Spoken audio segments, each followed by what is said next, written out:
आप सभी को जय मसीह की। मेरे प्रियो, हम इस वीडियो में जानेंगे सेवा का वरदान। सेवा कितने प्रकार के होते हैं और किस किस प्रकार से हम सेवा कर सकते हैं, यही बातें हम इस वीडियो में जानेंगे। यह वरदान एक ऐसा वरदान है जो एक मनुष्य को निरंतर छोटा बनना पड़ता है।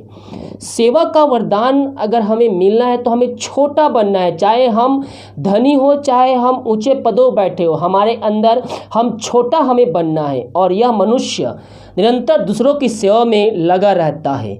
इस वरदान प्राप्त व्यक्ति के साथ परमेश्वर का महान वरदान प्रेम अत्यधिक कार्य करता है। सेवा दो प्रकार की होती है। पहला, शारीरिक सेवा। इस भाग में वरदान प्राप्त व्यक्ति मनुष्यों की सेवा करता है।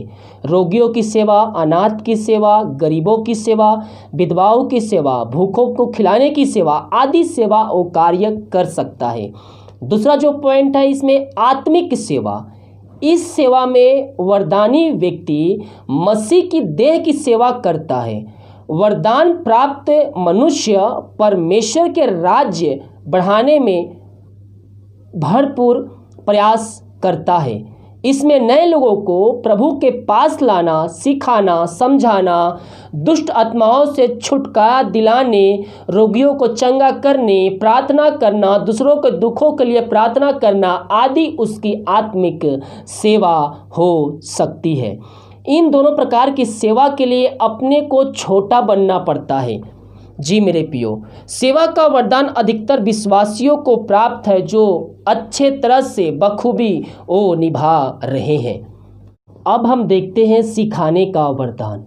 यह वरदान ऐसा वरदान है जो बहुत कम विश्वासियों को प्राप्त है, और जिन्हें प्राप्त है वे ऐसे लोग हैं जो लोगों को प्रभु के पास लाते हैं। और जिन लोगों को प्रभु के पास लाते हैं इन्हें वे मसीह के अनुसार जीवन जीना सिखाते हैं। मत्ती 28:20। यह सिखाने का वरदान शिक्षक का वरदान नहीं है, परंतु यह वरदान विश्वासियों में मसीह की शिक्षा की नींव को डालते हुए उन्हें सिखाना और आगे बढ़ाना है। कुलसियों 3:16। वरदान को प्राप्त व्यक्ति के गुण होते हैं कि सिखाने वाला बगैर अपने स्वार्थ को पूरा कर मसीह की सत्य बातों को बताता, सत्य बातों को सिखाने के चलते हुए लोग उसका विरोध भी करते हैं। जब आप सच्चाई को बताते हैं, जब आप प्रभु के पीछे चलते हैं तो लोग आप उसका विरोध भी करना है, लेकिन हमें उन्हें प्यार से हमें प्रभु का वचन को सिखाना है। हम अगला वरदान देखते हैं, दान देने का वरदान। यह वरदान ऐसा वरदान है जिसके द्वारा सुसमाचार को फैलाने में जिस धन की आवश्यकता होती है वह पूरी होती है दान देने वाले व्यक्ति से, जिससे यह वरदान प्राप्त होता है। वह बगैर कुड़कुड़ाए एवं बगैर दबाव के उदारता पूर्वक दान देता है। वरदानी व्यक्ति के हृदय में पवित्र आत्मा दान देने की विशेष में प्रेरणा देते हैं, और जिस भी विषय में पवित्र आत्मा प्रेरणा देते हैं उस विषय में वह वरदानी व्यक्ति दान देता है। दान देने का मतलब आपको सिर्फ धन दौलत पैसा नहीं है। दान देने का मतलब आपको जो भी प्रभु अगुवाई कर रहा है कलीसिया के लिए, बढ़ोतरी के लिए, कोई ज़मीन दे देता है, कोई अपना कुछ भी जो सेवकाई में उपयोग होने वाले सामान होते हैं उसको वो दान पे दे सकते हैं। लेकिन अधिकतर ये दान क्या होते हैं, जो व्यक्ति पैसे देते हैं उस पैसे के द्वारा प्रभु का सुसमाचार फैलाया जाता है। नए नियम में दान दो बातों के लिए है, मसीह के सुसमाचार को फैलाने। जो सेवक दूर दूर तक जाते हैं उनके लिए दान दिया जाता है। वे लोग जो आपके बीच से दूसरे शहर में या गांव में सुसमाचार सुनाते हैं उनके लिए दान दिया जाता है। अनाथ, विधवा, कंगाल, गरीबों के लिए कि उनकी ज़रूरतें पूरी हो सके, ये वे लोग हैं जो अधिकतर मसीह होते हैं, उन्हें दान दिया जाता है। अब क्या होता है आगे, अगला वरदान जो है अगुवाई का वरदान। इस वरदान को प्राप्त व्यक्ति के साथ सेवा का वरदान काम करता है। प्रभु यीशु ने कहा है, तुम में जो बड़ा अगुवा होना चाहे वह सबसे छोटा सेवक बने।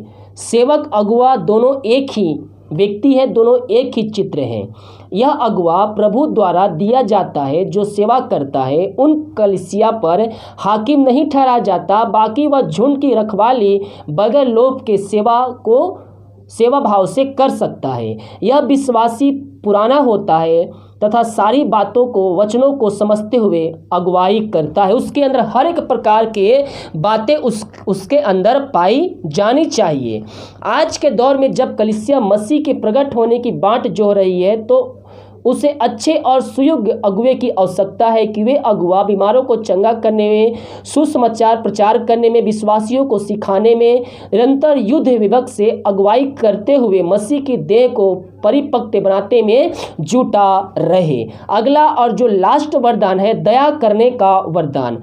यह वरदान पवित्र आत्मा व अलौकिक अनुग्रह है जो परमेश्वर यीशु के हृदय में लोगों के लिए था। इस वरदान को परमेश्वर द्वारा दिया जाता है कि एक विश्वासी उसकी दया से भर जाए और सब पवित्र आत्मा किसी व्यक्ति के लिए जिस तरह का तरस या दया उसके मन में डाले, वह उसके लिए वैसा ही करे। दया का वरदान पवित्र आत्मा हमारे अंदर देता है कि जो हमें दूसरों के दुख दर्द को देखकर हमें जो अगुवाई होता, पवित्र आत्मा के द्वारा हमें उसमें उनकी सहायता करना है।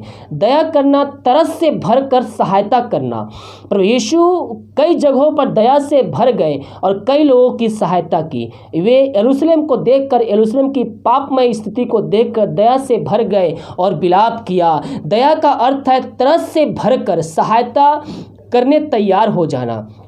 जैसे वरदान प्राप्त व्यक्ति दया से भरकर नाश हो रहे व्यक्ति के लिए परमेश्वर के सम्मुख विलाप करता है, वो प्रभु से प्रार्थना करता है, हाँ प्रभु, वो व्यक्ति पाप में डूबा हुआ है, मैं उसके लिए प्रार्थना करता हूँ तो उसके जीवन को बचा ले पिता प्रभु। हम इस प्रकार से हम दूसरे व्यक्ति जो पापमय जीवन जी रहा है, हम उसको देखकर हम प्रभु के सामने उसके लिए हम प्रार्थना करने वाले हो जाए।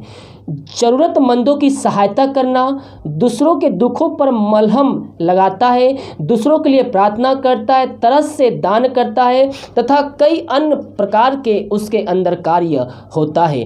प्रत्येक विश्वासी व्यक्ति के हृदय में यह वरदान बहुत ही आवश्यकता है।